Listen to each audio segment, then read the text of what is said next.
back to the topic. I work with Marcel and several of our colleagues that came here tonight, and you can find me on this blog and on Twitter. I tend to ramble a little bit every now and then. I'm well known for being a chatterbox. So if you engage with the conversation with me, be aware. Now, do you do continuous delivery? Hands up. Real continuous delivery, right? You do it? Few hands up. I saw a couple of hands up. Come on. All right.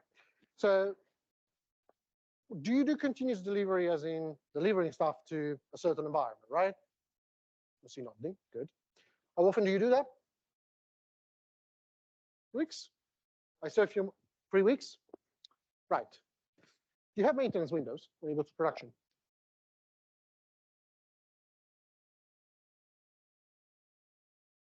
Good. How about you?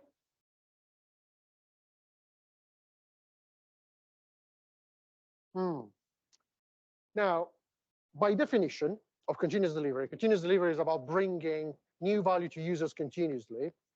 You should not have a tangible, perceivable downtime window. And the reason for that is because if you have a downtime window, the user will perceive that there's something wrong with the application, hence goes away. That's why continuous deployment exists, which is bringing new bits continuously to environments in an automated fashion. However, when it comes to continuous delivery, there are a few organizations that are really hitting the mark. Amazon, just to name one, 23,000 times per day. Google, 5,500 times per day. Now, how many of these do you see? Very little of them, because the organizations are massive, obviously. But what's really interesting is that they do it in a way that doesn't impact the functioning of their organization. Now, I like the answer of every few weeks, because the typical enterprise releases once every 9 or 12 months. Now, think about it. You've all been there, right? Application development, new custom solution, you name it, whatever. It takes ages to get there, because even just getting to a development environment is a bloodbath, and it is really, really difficult then to replicate the environment, moving on, etc. That's why we have infrastructure as code, configuration as code, and everything in the modern engineering role that helps us creating new environments on the fly. However, if you want to get to that, so to 23,000 times per day or 5,500 times per day, I mean, there's a 99% chance that you won't, unless you get hired by Amazon, Google, or thereabouts. Because let's face it, everything has been done and tailored in a way that goes well beyond the custom system. And think about it. Google runs on custom hardware, regardless. So you're not going to get to that. However, if you want to start approaching the topic and you want to start looking at how to do that, then you have to look at feature flags, feature toggles, feature switches, feature flips. They've been called in so many different ways.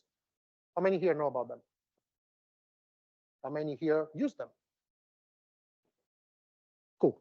So they've been around for a while.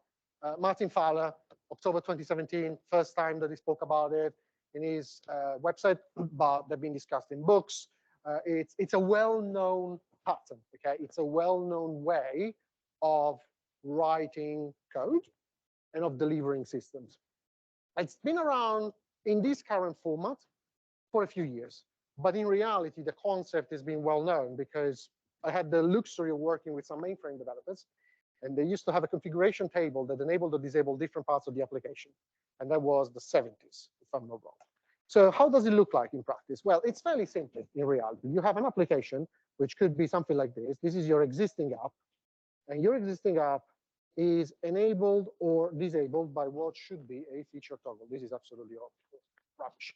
Anyway, these will enable or disable all or parts of your application. If you keep developing new APIs, each API will have its own feature toggle, which means that every part of your application, this is an API, and this is another API, every part of your application is fully isolated from the rest in terms of functionality and visibility. Yes, microservices and the likes, we all know about that. But this is about exposure, feature exposure to the users. So if something is enabled, the user sees it, so it's got value to deliver. Otherwise, doesn't see it, doesn't exist. All of this will speak to a service, which is a feature configuration service. Oops. Nice. Back to the service.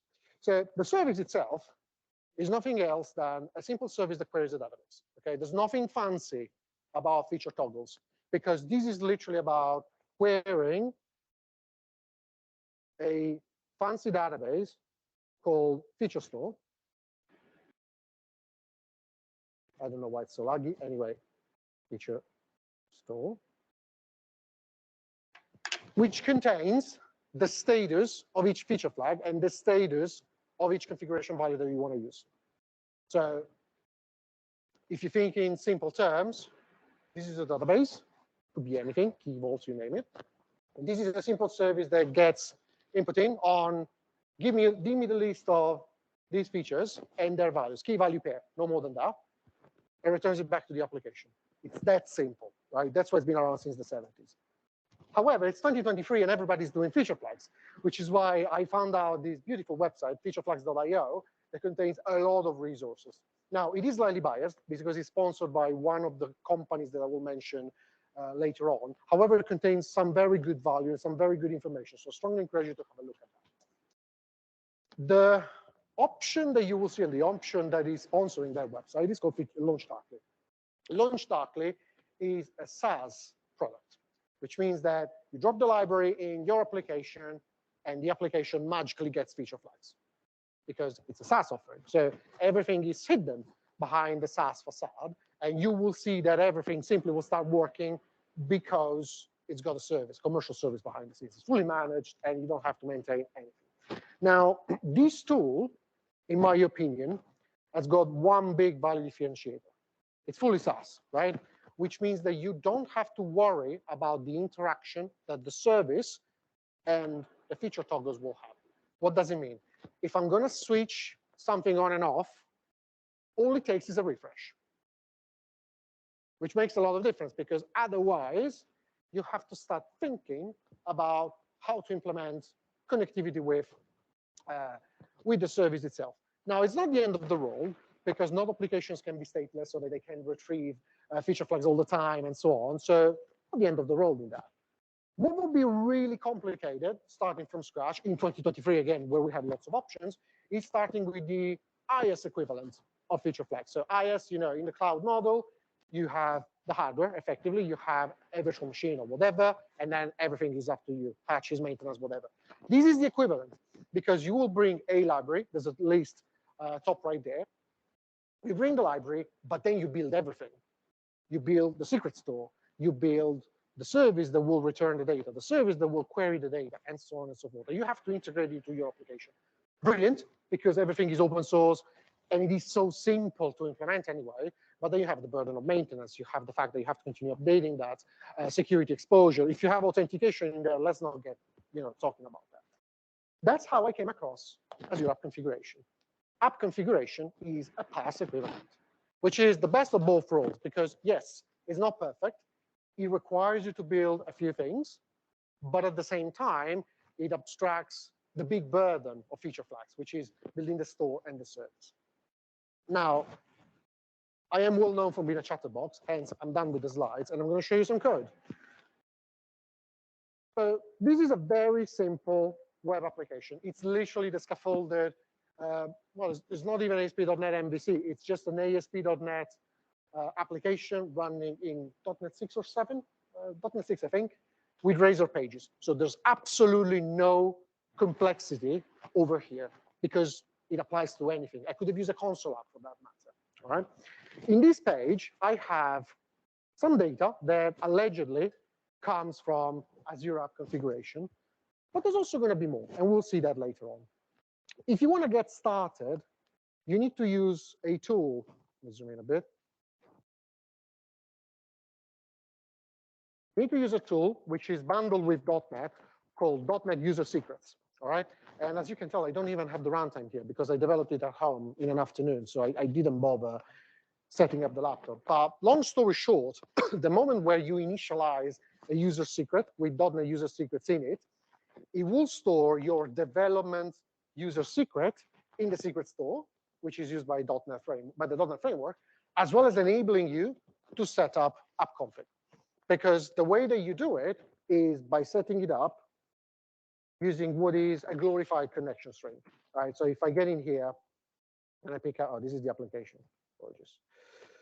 So if I go back here and I will show you the actual app config, the service itself doesn't really have much to offer because it's got a bunch of keys that you should never use because you can use the endpoint.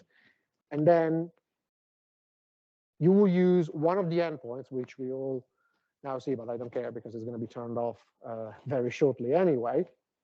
When you create the secret, you are storing this big string, right? Which is the endpoint that is custom to your service, plus the timestamp for which the service is valid, plus the secret and other stuff, all right? So when you start and you embed it in your very first run of the application, you're storing this secret in the secret store. You don't have anything in clear anywhere, which is already a big start, because think about it. If you have to build everything from scratch, you have to build something that maintains these secrets. Now, this is associated, obviously, with a secret ID, which is generated on the fly. And then all you have to do in reality is not much more, because if you want to deploy to a real piece of infrastructure, an app service in Azure, you have to specify that you're using an endpoint in app config, and that is specified in the app settings.json.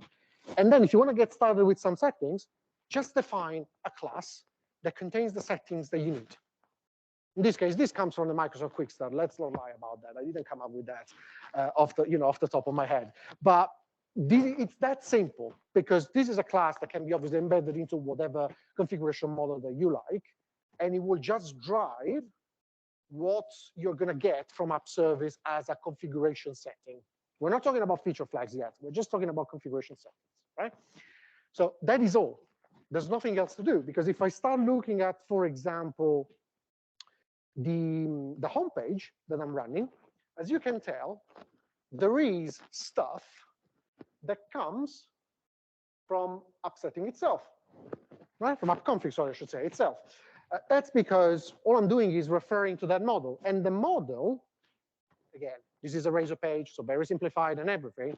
But the reality is that the moment where I add all the various Nugget packages and I initialize the index model, so I retrieve data from app config, I will retrieve all the values for the options that app configuration provides me, and I'm set.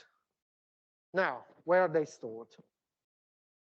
They're stored in the service. It's not black magic, right? We know very well that the cloud is all about abstractions, which means that what we're doing is retrieving these keys with some values, whatever the value is, but those are the keys that we are retrieving, okay? Those are stored in there. They're hidden because the mechanism is similar to Git vault, even if it's not exactly the same, and it will allow you to keep them secret. Now, if I go over here and I find end-to-end,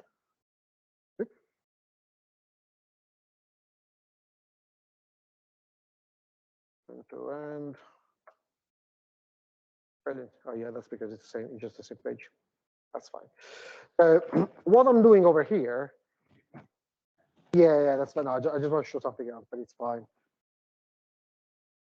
So if I look at where my properties are coming from, they are in the program CS. I just want to show how to initialize it, but the idea is that this is how you set it up, all right?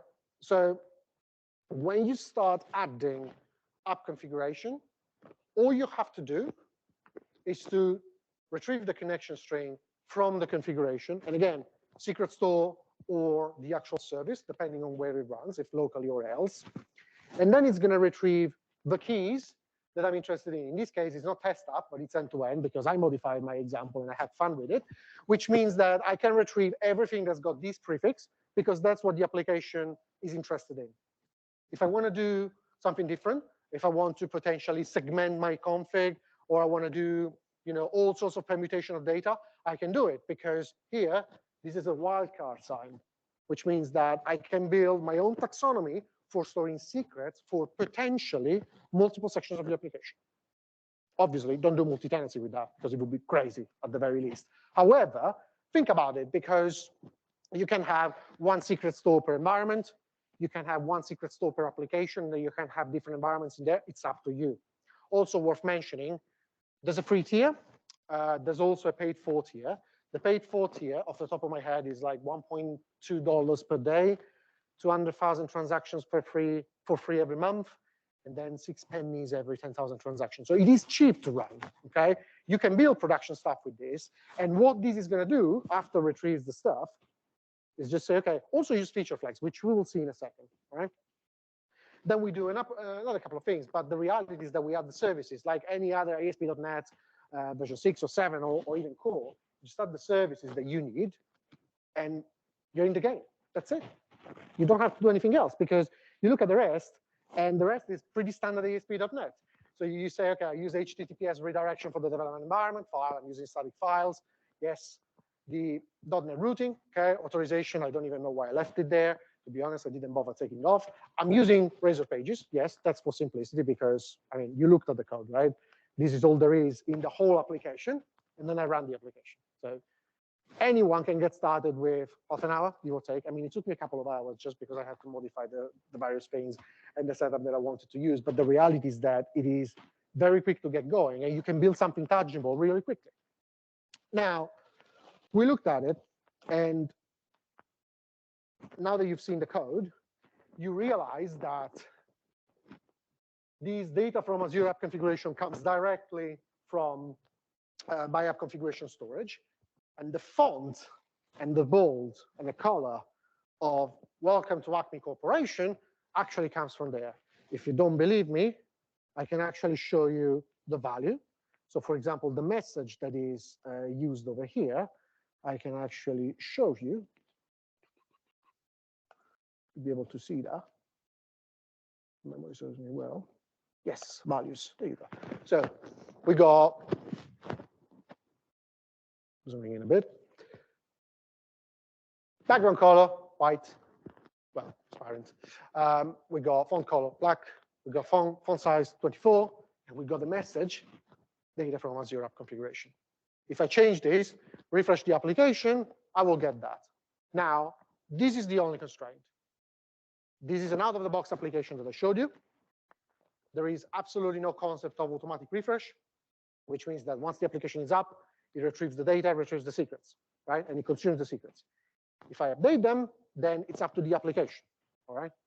That is particularly visible when I start using feature flags. If I use feature flags, I'm going to use Feature Manager. And Feature Manager is, again, a very simple example here. You can do all sorts of things with multivariate feature flags and so on. But the reality is that I can actually have a feature that is enabled or disabled, right? This is a binary toggle. Nothing fancy at all. I told you that I have a beta site. If I look at the code, in my application, in the beta, I should say, I have a beta website. It doesn't do absolutely anything, okay? It doesn't do nothing. All it does is obviously the empty page, and it retrieves content from the service should it be needed. But it doesn't do anything. Now, when it comes to actually loading it up, we look at the shared layout. In the layout, it's not pretty, but you will get a helper like this. So this tag, feature, comes with app configuration and feature management in ASP.NET, which means that you can start composing your application visually. Don't do it like that, but you can do it in a good structured way in something as simple as that, because you all know what this is, right? This is the navbar that sits at the top of my application over here and shows the name of the application and then the various pages that are related to it. Now, there is one that is hidden. And like I said, I can enable it, and enabling it will be immediate. It will be instant. There's nothing to do here.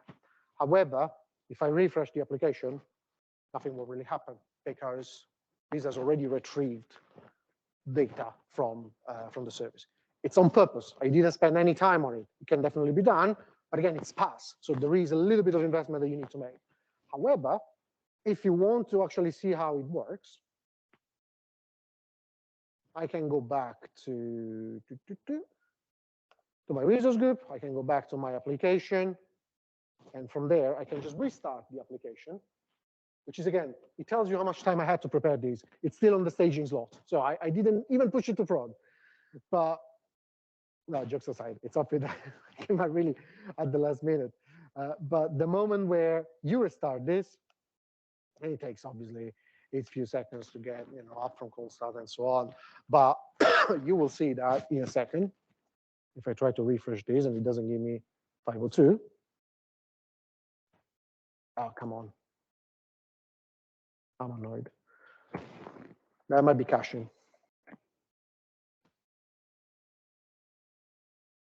Yeah, I didn't save it then. That is really annoying.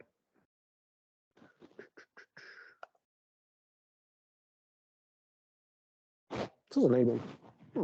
Must be caching then. Because that's all he has to do.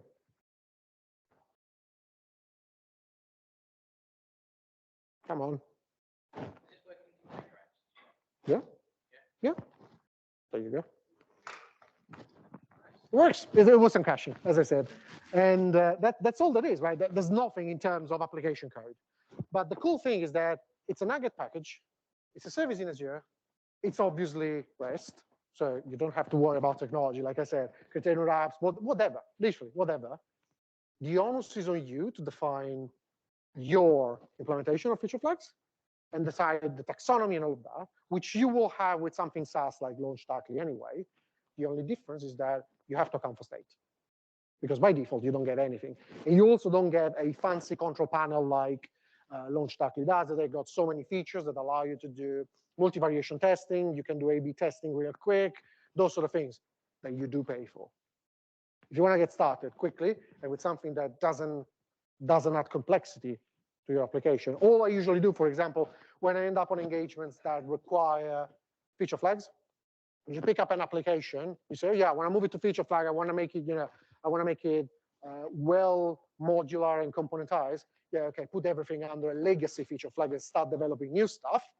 And then you refactor the legacy feature flag, because otherwise, if you start opening up the mess of usually, I mean, not that usually, but it happens fairly often, spaghetti code, that you will find with legacy apps that require refactoring, you're going to spend a huge amount of time untangling that rather than focusing on feature flags. So instead, put everything under a legacy feature flags, which is a legacy toggle, if you like. The legacy app lives there. It can be refactored at any time. And then you can start adding new stuff behind its feature flag. The more granular, the better. I'm done. And like I said, I'm very chatty, but this was very much made at the last minute. Any question?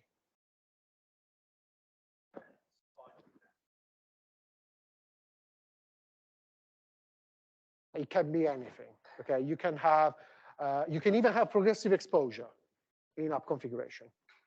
So it's very much up to you in how you want to use the configuration values and the feature manager. So I think from memory, it also supports complex JSON. So you can build your own JSON structure, if I recall correctly. Anyone else? Go for it.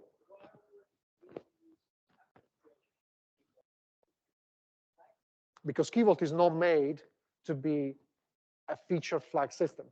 Key Vault is an excellent feature store, an excellent key value pair store, but it doesn't have anything else. So you have to build your own service that retrieves, updates, sends data back, and so on. You go back to IaaS versus PaaS versus SaaS.